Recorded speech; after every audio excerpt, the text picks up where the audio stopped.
Ladies and gentlemen, Virtus.pro! Od profesjonalnego grania odpocznę, jak już wybuduję sobie dom na wsi, wezmę z 3 owczarki niemieckie, zabiorę całą rodzinę i wtedy będę odpoczywał. Na razie jeszcze nie czas na odpoczynek, ale przyjdzie kiedyś. Męczarnia. Ostatnio nasze przygody w drużynie to były ciągła niewiadoma.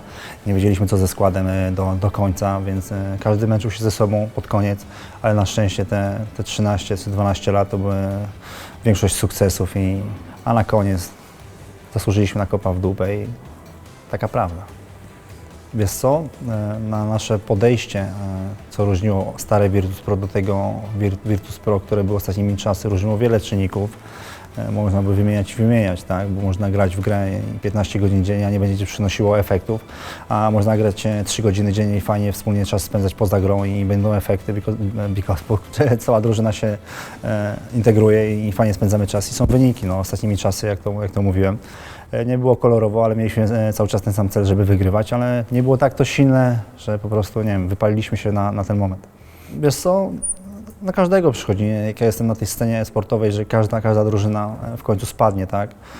Może nie będzie to spadek taki totalny, bo zaliczyliśmy spadek totalny, tak? No i przez te roszady w składzie wszystkie, że wiedzieliśmy o roszadach, coś tam będzie się działo, trochę nam przytłamiało nasze umysły i nasze podejście do gry, więc nie dziwimy się sobie, że tak było, no bo to było po prostu naturalne, tylko kwestia czasu kiedy.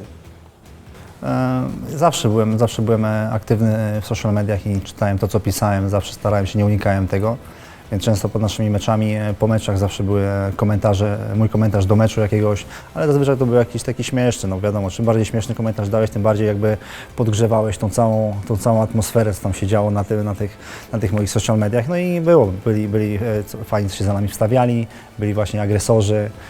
Najlepiej lubiłem czytać te komentarze, nie dość takie brutalne, bo niektórzy to pisali brutalne, co już dochodziło, wiesz, że wjeżdżali na twoją rodzinę, to już za daleko poszło, ale tacy, co podyskutowali, czemu tak, bo coś zrobiłeś tego, że zagrałeś, zawsze lubiłem podyskutować i sprawiało mi to radość i taki czułem się, no fajnie, że jednak można jakoś tam podyskutować. Wiesz co, praca z psychologiem w tych czasach jest popularna, nie ma co się oszukiwać. No, większość graczy korzysta, nie większość, czy na drużynowe spotkania też chodzą, słyszałem, że pomaga, tak? Ale na razie słyszałem, jedynym przykładem jest dla mnie Astralis, z którym spotkałem się z ich psychologiem, z chłopakami rozmawialiśmy razem i solidnie rozmawiała, fajnie można było wyciągnąć wnioski z tej rozmowy. Im pomogło, ale większość graczy, co korzysta, niestety jakoś nie widzę poprawy. Rozstanie z Tazem było najgorszą taką moją jakby historią w tej drużynie, bo zbudowaliśmy coś solidnego, bardzo solidnego, co wszyscy znali, wiedzieli, kim jest Virtus.pro, kim my jesteśmy jako graczami, trzymaliśmy się razem wszyscy i budowaliśmy swoją markę i w pewnym momencie odchodzi ktoś, z kim coś budowałeś. No, tak jakby byłby rozwód w pewnym słowa znaczeniu. To jest jak rodzina już, no, spędzałeś z tym człowiekiem od groma czasu, czy to były na wyjazdach, czy to na TeamSpeaku, czy wyjścia nawet z psami, więc ciężka bardzo decyzja, bardzo ciężka. Ludzie sobie nie zdają sprawy, jak gry mogą łączyć. Z pojawieniem się nowych zawodników w drużynie to zawsze działa tak. Ci starsi, czy bardziej doświadczeni, jakby robią miejsce tym nowym zawodnikom, starają się im jakby pomóc otworzyć się na mapie, żeby oni grali swoją grę, że my starsi się odsuwamy do tyłu i ludzie tego nie widzą, że starsi gracze też mają jakiś tam potencjał, mogą coś zrobić, jakby robili to, co robili. Tylko my zawsze staraliśmy się jakby do boku na ten dalszy plan schodziliśmy, bo nowym zawodnikom trzeba też dać jakby miejsce, żeby byli pewni, pokazać się, żeby się otworzyli, żeby byli, wiecie, no, jakby napompowani tym całym, tą adrenaliną i chcieli w grze robić to, co najlepsze. Każdy chce robić najlepsze rzeczy w grze, ale nie każdy jest do tego stworzony. A jak byłeś stworzony i przyszedł lepszy nowy zawodnik, to dawałeś mu do tego miejsce. Więc reszta zawsze idzie w cień. Przychodzą młode wilki.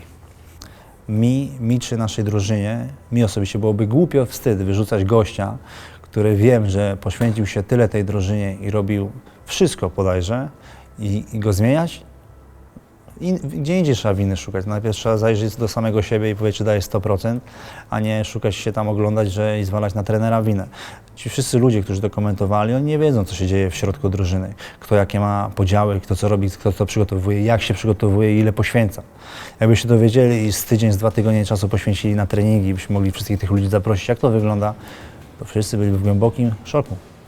Te wszystkie zmiany, które nastąpiły w naszej drużynie, jakbym wiedział, jakbym ten scenariusz cały, co się stanie po zmianie Taza, jak to wszystko będzie wyglądało, że Biały tutaj przejdzie na ławkę, że nie będzie chciało mu się grać już w tym składzie, żebym wiedział wcześniej, że Snacks pójdzie do Mousesports, że takie plany są, to nigdy w życiu do jakiejkolwiek zmiany bym nie pozwolił. Bym grał w tym składzie, ja, Neo i Taz, a reszta wolni jesteście, róbcie co chcecie, my zostajemy, działamy dalej, bierzemy następnych młodych graczy, staramy się grać i co ugramy, to nasze. Co do mojej przyszłości, to z moim tatą jestem w ciągłym kontakcie, on tam mieszka na drugim kontynencie. On zawsze mi powtarza, tata ma ból głowy, a tata mi zawsze mówi, synu, dobrze masz taki ból głowy. Ja mówię, no wiem, że ten ból głowy, ale ja nie wiem, co mam zrobić. No i na tą chwilę robię 2-3 miesiące sobie przerwy, zobaczę, co się na scenie w ogóle dzieje. Tutaj wracam sobie na Twitch na chwilę, może na dłużej, bo bardzo lubię to robić. YouTube jest na razie takim moim dodatkiem, co przyniesie, co pokaże, jak to będzie się kręciło. Może pójdę dalej. Chciałbym oczywiście mieć swoją drużynę i tam coś sobie powalczyć i być fajną ekipą i różne fajne rzeczy robić, pod warunkiem, że wszyscy będą ćwiczyli ze mną na siłowni i zbudujemy coś fajnego, ale kto wie, czas pokaże i na tą chwilę mam dużo rzeczy do zrobienia i czas pobyć w domu trochę, zająć się dziećmi, żoną i z psem trochę poszarpać się patykami. Jakbym od początku wiedział, że tak ciężka droga będzie dojść tutaj, gdzie jestem, to chyba zdecydował się jeszcze raz tą drogą iść, bo było bardzo ciężko. Ludzie sobie nie wyobrażają, jakie w porównaniu do czasów sprzed 10 lat, a teraz, no teraz to wszystko mają podane na tacy, wchodzą i wszystko gotowe. O nic nie musisz się martwić. A wtedy, żeby jechać na turniej, kiedyś musiałeś dostać pieniądze albo na urodziny, albo po maturze, jak ja, iść do pracy, zarobić czasem na jakiś bilet, czy na dobre jedzenie, żeby sobie zjeść na turnieju, a jak nie zarobiłeś, no to mogłeś spać na stacji benzynowej sobie i na następny dzień grać turniej. Więc teraz wszystko jest łatwiej. A czy bym powtórzył swoją karierę? Powtórzyłbym. Powtórzyłbym jak najbardziej, aczkolwiek mam cały czas taki niesmak, że nie zostałem piłkarzem o zmarnowany talent. Będąc w domu przez ten teraz, zdając sobie sprawę, że będę siedział w domu, że nie mam żadnego wyjazdu w najbliższych czasach na tydzień, czy na 2, czy na 3 tygodnie, że nie będzie żadnych bootcampów. To jest coś fajnego, taka ulga dla mnie, że będę w domu, poświęcę, zobaczę wszystkie rzeczy, które jak się rozwijają moje dzieci, co nowego żona zrobi na obiad, a nie w kolejnej restauracji będę jadł i nie będę wiedział, co jadł, czy się zatruję tym żarciem, czy nie.